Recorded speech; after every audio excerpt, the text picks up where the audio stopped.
pratiquement, nous sommes dans le quai le plus important, presque je peux dire, dans le Sénégal. C'est le quai le plus populaire. Mais on rencontre souvent des problèmes, lesquels on a un problème de sabotage. Et aussi, si le vent menace aussi, on s'arrête. C'est le problème de juillet qui nous fait arrêter.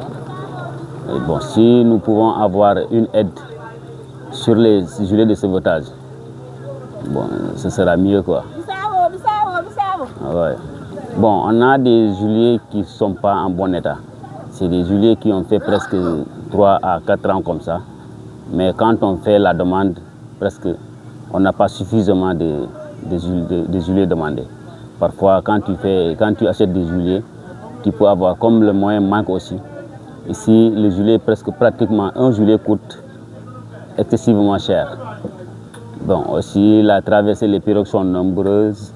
Si on avait vraiment des gilets, ça va nous servir davantage. Nous avons des difficultés pour la traversée, surtout pendant la saison des pluies.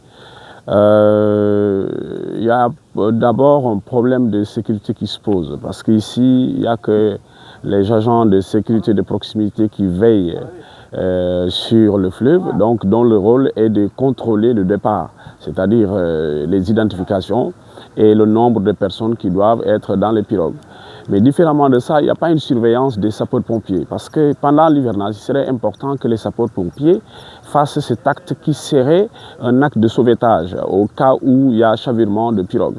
Donc ici, la distance est très énorme, Et non seulement, nous avons des pirogues qui sont des pirogues de qualité, mais le plus important ici, vu la distance et vu la matière de ces pirogues, souvent ça pose problème. Parce que c'est des bonnes pirogues, mais c'est des petites pirogues.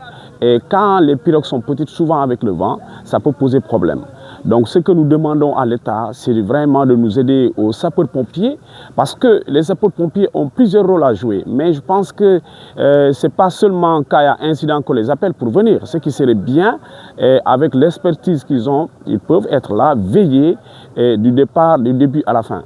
Ça serait bien, mais sinon souvent nous rencontrons beaucoup de difficultés. Après le départ, 5 minutes ou 10 minutes après, si le vent arrive, c'est tout à fait des problèmes. Donc ça c'est très dangereux. Je pense que les autorités administratives doivent prendre leurs dispositions, mais aussi à l'État central.